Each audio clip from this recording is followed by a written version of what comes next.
Okay, hello, good afternoon. So, how are you today?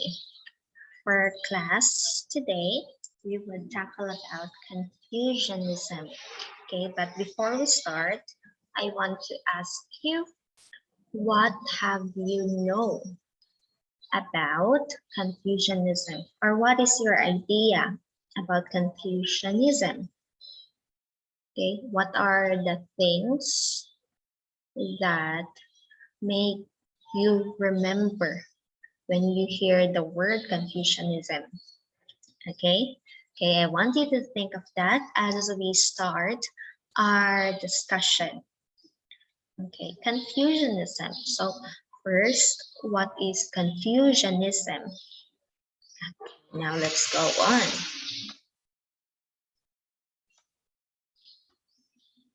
Okay, here. So, definition, origin, and development. Actually, Confucianism has the fundamental concern of Confucian tradition is learning to be human. Okay, you may think, why should I learn to be human when I am human already? Okay, but still, we don't know many things, even the things that we ourselves carry or the things that concerns us. So there are much to learn. And for this topic, the Confucianism has their fundamental concern about learning to be human. Okay, that's why it entails a broadening and deepening of thought and being that acknowledge the interconnectedness of all the modalities of existence defining human condition. Okay, for example, the things that makes you you. What are those, or how about the environment that you live in? How does make it mold you to be you or who you are right now? Okay, so Confucianism is is giving emphasis on such things. Okay, so Confucian, or those who believe in Confucius, they seeks to realize humanity in all its embracing fullness. And then other thing is that self-cultivation is an end in itself, and its primary purpose is self-realization. Okay, so you and yourselves, have you come to a point where you became so discouraged with yourself, or you wanted to become better, or you know that you can improve, that what place or what situation you are right now is not the final you? Have you thought of that? Okay, maybe you have thought that, oh, I would become better as I grow, or I would know more as I study. Okay, so those things will lead you to self cultivation. Okay, when you when you see your friend having a nice trait or a nice character inside you, you will appreciate her or him. Oh, she has a nice character. How I wish that I also have that character. And then the first thing we try to do is to imitate it. We imitate to be nice. Okay. And then when we see, parents and child who has a good relationship, we also wish, oh, how I wish I also have like that. Okay, I wish I am good to my parents because maybe you experience having some fight with your parents. So you would think, oh, how I wish I would be like her or like him. Okay, so thinking about that will lead you to self cultivation. But self cultivation, such as imitation or determining in yourself to be good, is an end in itself. Eventually, you will burst out and know that, oh, I am not this one. I cannot be like her or I cannot be like him. That is why it will lead you to self realization. When you realize things, it is the point where you are not imitating anymore, or you are not just envy or appreciating it anymore. You realize that you have to be you, and you have not just to cultivate yourself, okay, but to have a, you know you will have this like a restoration. Okay, you will have an improvement in yourself. That is why Also, in Confucianism, it is a defining characteristic is faith. Okay, faith in the creative transformation of our human condition as a communal act, as a dialogical response to heaven. Okay, here, okay, wait.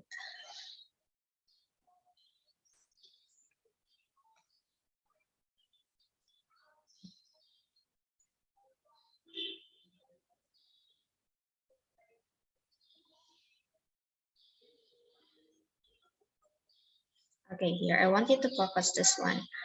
Creative transformation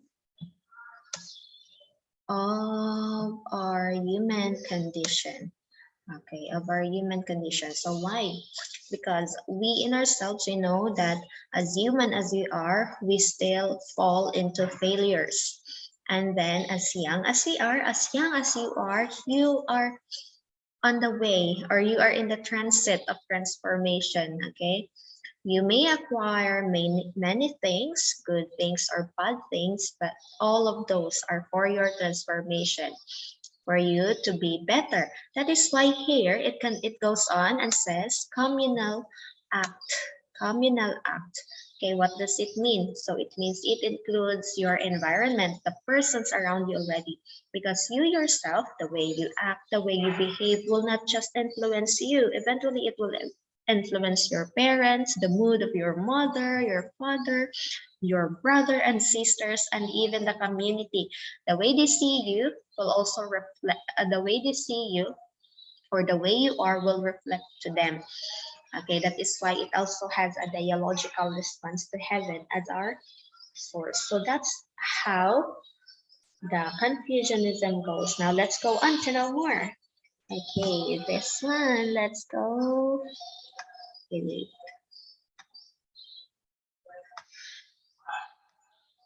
Okay, so Confucianism emphasizes the ethical dimension of the world.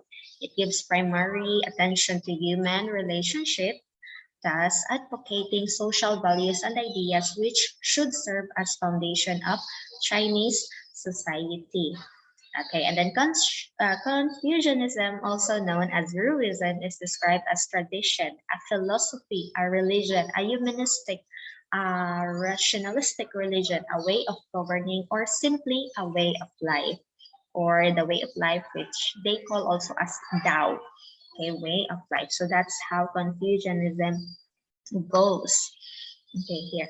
According to Tu Weiming in 1993, understanding Confucianism necessitates understanding the self as a creative transformation, the community as a vehicle for human flourishing, nature as a proper home for a form of life, and heaven as a source of ultimate self realization.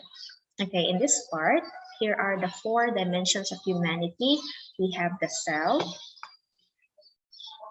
Okay, we have the self. We also have the community, the nature, and heaven. Okay, so when we say the self, I emphasizes earlier that we are still in the transit of our transformation. We are not we are not our we are not our final self yet. Okay, as young as you are still developing, you are still transforming, and you are still acquiring many things that would become you. Okay, that is why knowing that ourselves still in a creative transformation right now, the community, we also have the community as a necessary vehicle for our flourishing. So what does it mean? Okay, we in ourselves, we cannot just be transformed or be like that in the future without the help of the community or as vehicle for our flourishing. Okay, we cannot just be good if we would say to ourselves, I must be good. First, we should see that we are bad by having fight with our friends or by being able to hurt somebody. That is why we will come to realization, oh, I need to refine myself. That is why we need a community. We need the persons around us, okay, for us to flourish later on. And also nature. It is the proper home for our form of life. Okay, without a nature, where would the community be? Okay, and then the heaven as a source of ultimate realization. Okay, we know that there is this there is this who would cause us to realize, okay, there is some enlightenment that would not come from any other things but from the heaven. Okay, that is why this is included in Confucius or Confucianism. Okay, now let's go, class. Let's go on. Okay, now having said all of those, now who is Confucius? So how did he come up to these beliefs and practices? Okay, now let's read. Confucius was a Chinese teacher, editor, politician, and philosopher of the spring and autumn period of Chinese history. Okay, the philosophy of Confucius, also known as Confucianism, emphasizes personal and governmental morality, correctness of social relationship, and justice and sincerity. So that is the general overview of who Confucius is. Now let's go on. Okay, about Confucius' life. So actually, he was born on September 28 on 551 BCE. So he was born in a small feudal state in Lu, now Shantung province in Khufu. And then his personal name rather was Liu, and his family name was Kong. So he set his heart upon learning at the age of 15. Actually, Confucius was raised and born, or he was once in a noble family, but then they had to flee due to political danger, and then they fell to poverty. And then after that, his father died, but then still his mom raised him to become a educated gentleman. Okay, but then later on, he began his career, and then he became a government official. But after some period of time, his mother died, and then after that period of mourning for his mother death, so in his late teens, so 15 years old, he became a teacher, or he set his art upon learning and teaching already. Okay, actually, when Confucius was born, it was when China was undergoing a radical changes in society. Okay, so traditionally, you know, uh, the Chinese people would gain their rank or their degree in the society by being in that lineage of family. Okay, for example, you are born as a son of an emperor's servant. So your future is somewhat determined already that someday, when you are at your right age, you will also become a emperor's servant. Okay, but by the time of Confucius' birth, this system of inheriting the ancestors' work has been challenged. Okay, many people already outside the nobility, okay, those who are not direct descendants of the emperors or are not direct descendants of the government politicians, they are already succeeding the throne. Okay, families of soldiers, families of farmers, okay, even merchants, okay, they are already aiming, or they're already produced as officials of the government. Okay, not just, okay, only this lineage of family, also what we call today as political hierarchy. Okay, they will be the ones who will succeeding the throne or succeeding the position the next time. At that time when Confucius was born, that was challenged. That is why Confucius believed that you know the submission, the leadership, the authority has been challenged during that time. So that is why what he does is that he believed that the ideal order has been achieved in the past, okay, because it was peaceful. If you are an ordinary person, or you will not try so hard to be an emperor's servant or to be in the emperor's palace. So that's why he thought himself, he believed that the ideal order has been achieved in the past but was lost then when that kind of challenge start, or radical change in China start. So This ideal for him, the Tao or the way, and he believes that his mission is to bring back the Tao in Chinese society. Or what he means is that he wants to bring back the harmony or the peacefulness during the time where everyone is not competing against each others. Okay, like that. And so Confucianism also focuses on two ideals. So producing individuals who could be social leaders and at the same time creating a harmonious society. Okay, so that was about the life of Confucius. And then that is why having all those ideas, having those philosophies already, his followers called him Kung Fu Zu or Fu for respect and Zu for master or great master Kung. And then after that, later on, it was the Catholic missionaries that visited China who used more Latin sounding name Confucius. That is according to Clement and Barrett in 2005, pages 76 to 77. Okay, so instead of having the name or calling him Kung Fu Zu or Great Master Kung, now he was known as Confucius up until this time. Okay, now the Confucian belief and practices and values. Okay, actually Confucianism is mostly ethical philosophy. So the system is for the transformation of an individual. And then it is not just ideal for an orderly society, as what I have mentioned earlier during the radical change in China, but it's also ideal for the perfect human being or Junzi.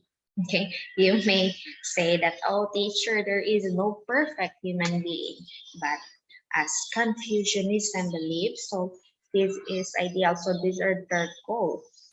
Okay, to become perfect human being or the Junji. That is why we are being transformed daily until we attain, or that's how the teaching is, until they attain the perfect human being or the Junji. But who doesn't want that, diba?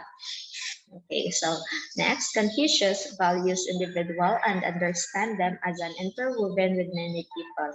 Okay, just like you as an individual, you are not distinct in yourself. Okay, you are known with your family name, thus you are interwoven with your father, mother, your siblings, and you cannot be just to you because it takes a parent to produce to you, and it takes a family to create who you are.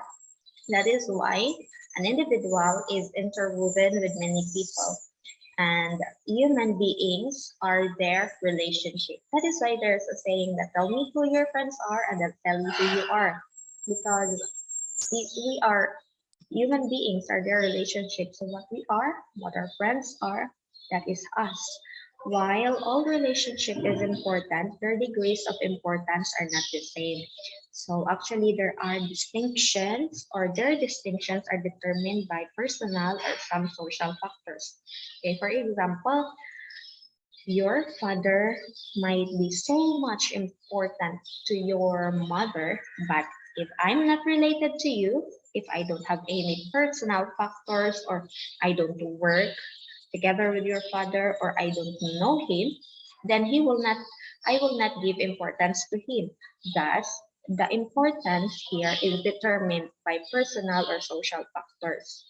Okay, now let's go on and learn more about these factors. Okay, this one. That is why there is a rectification of names. Confucius believes that to return to ancient way or the way the Tao, people must play their assigned roles in the society. Okay, this teaching originates when the radical change in China what has taken place, where it is not the used to process where when you are the son of the emperor, you will become the emperor. It was everyone could take the chance of the position that this teaching occurs. That is why we must play our roles assigned in the society. And then that is why later on this was called rectification of names or Jingming. The five relationship includes first father son. So father son relationship is this represents the family. And then number two, elder brother, younger brother. So this one, um, this this relationship is that the older brother or the older one should assume responsibility for raising of the younger. And then number three, husband and wife. So for this relationship, it means that each person is responsible for each other's care. And then ruler subject. So this includes the ruler and the subject. For example, your boss and the employees, and then friend and friend. Okay. So those are the 5 relationships for the rectifications of name. Okay, next. This one. So I also included this filial piety. So it remains as a central tenet of or based on the teaching of Chinese sage Confucius. So it involves taking care of and being good to one's parents and exhibiting respect, love, courtesy, support, reverence, and loyalty to them. I included this one since we are talking about the 5 relationships, okay? And I want to emphasize this as young as you are. I want you to develop this feeling to your parents, okay? It is not just loving them, but respecting them in all your word, in what you say to them, in what you do, and in what you show to them. Okay, it is not just saying this because it is the teaching of Confucius, but I know that it is the value that is needed to be cultivated within the family.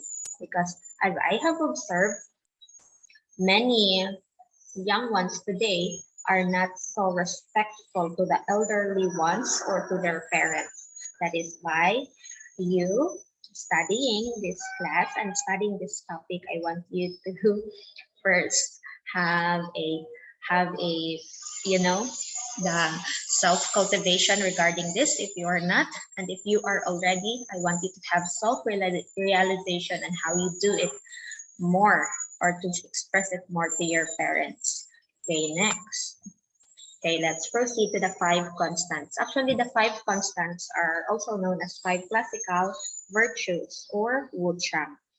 So these are the 5 most important Confucian ethics mentioned in the Analects and the Book of Mencius. So this includes the following: Ren or benevolence. This one, Ren or benevolence. Yi or righteousness, Li or propriety, Ji or knowledge or wisdom, and then Xian or fidelity. Okay, these are the 5 constants. Ren, Yi, Li, Xi, Xian. Okay, the 5 constants. Okay, next. So Rin can be achieved by returning to Li or the traditional Chinese rituals. So it means following the social hierarchy pattern after family relationship. Yi can be achieved by having a moral disposition to do good. And then Li is considered as the concrete guide to human action and social order and can be achieved by following the guide to human relationship. And then Ji can be achieved by knowing what is right and what is wrong. Now Xian can be achieved by keeping one's word and being faithful. Okay, okay, so now let's proceed. This one. There are the sacred scriptures or what they call the Confucian's classics. So these are the 5 classics, and there's a group of book which was regarded as early Confucianism's basic text. And this includes first the Book of Changes, Book of History, Book of Poetry, Classic Rites, and Spring and Autumn Animals. Okay, this one. So the first is the Book of Changes. This was also known as I Ching. The Book of Changes was believed to have existed at the time of Confucius and is oldest of the classics. It focuses on short predictions following type of divination called clairemancy, wherein 6 random numbers are picked and arranged under 64 hexagrams. Okay, that is the Book of Changes. And then we also have the Book of History. So Book of History or Book of Documents. So this is Shang Zu Shang Fu, or the Book of History is supposedly a collection of organized and introduced by conventionally attributed to Confucius by early scholars. And then Book of Poetry or Book of Odes, so or Shi Jing. It is a collection of 305 songs compiled around 600 BCE, which includes 4 sections of various themes such as love, courtship, abandonment, and dances. It includes also feast songs or state chants. Okay, next. Okay, the classic rites. Originally, the three Li or three rites, San Li. So the classic rites is a compilation of ceremonial rituals, administration, and social forms of the Zhou dynasty. Now, the Book of Analects of Confucius, okay, or the Lunyu conversation or saying. It is also known as Analects of Confucius, and it is a collection of sayings and ideas attributed to the Chinese philosopher Confucius and his contemporaries, and traditionally believed to have been written by Confucius' followers. Okay. Now we go on to Confucian's doctrines and beliefs. So perhaps Confucius is more often celebrated for his golden rule. So many people knows what is this golden rule because it says, do not do unto others what you would not have them do unto you. So this is found in the Analects. So this saying teaches the ethics of mutuality and reciprocity. Okay, reciprocity means reciprocal. So if you do good, they will do good to you. Okay, and if you will do bad, they will also do bad to you. But not in an instance.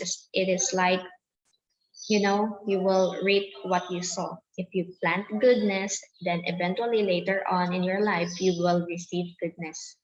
And then you will not want to receive bad things. So don't do that to others. Okay, that is the golden rule. Okay, let's proceed. This one, the worship and observances. Actually, it is included in the Book of Rites, okay, because it recorded the rituals practiced by Chinese for many centuries. So some of these rituals have been classified under family rituals and also known as the four rites, so which are rituals or ceremonies that characterize a person's growth and maturity. Okay, so these four rites or observances are the coming of age rites, marriage ceremonies, mourning rites, and sacrificial rituals.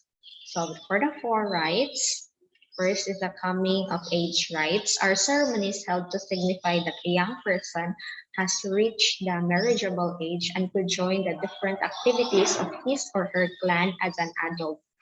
And then the two important coming of age rites among the Chinese are capping and hair pinning ceremonies. So capping refers to doing the male's teenager's hair in a bun or coil and wearing a cap. So maybe you have seen that already in Chinese movies, okay, where they have that hair dress for the males. And then for the hair pinning, it refers to the gathering of girls' hair into a knot and securing it using a hairpin or hair clip. So that is their rites for the coming of age rites. And then next is the mourning rites. So this tradition is exerting effort to recover the deceased. Okay, so this is being practiced to avoid false death. And then marriage ceremonies. It is an important aspect of Chinese culture since marriage is considered as a central feature of society. Through marriage, patience, love are cultivated to promote right value. And then the last one is the sacrificial rituals are performed regularly by the descendants of the deceased ancestors. So sacrifices are often given at festivals. So those are the four rites.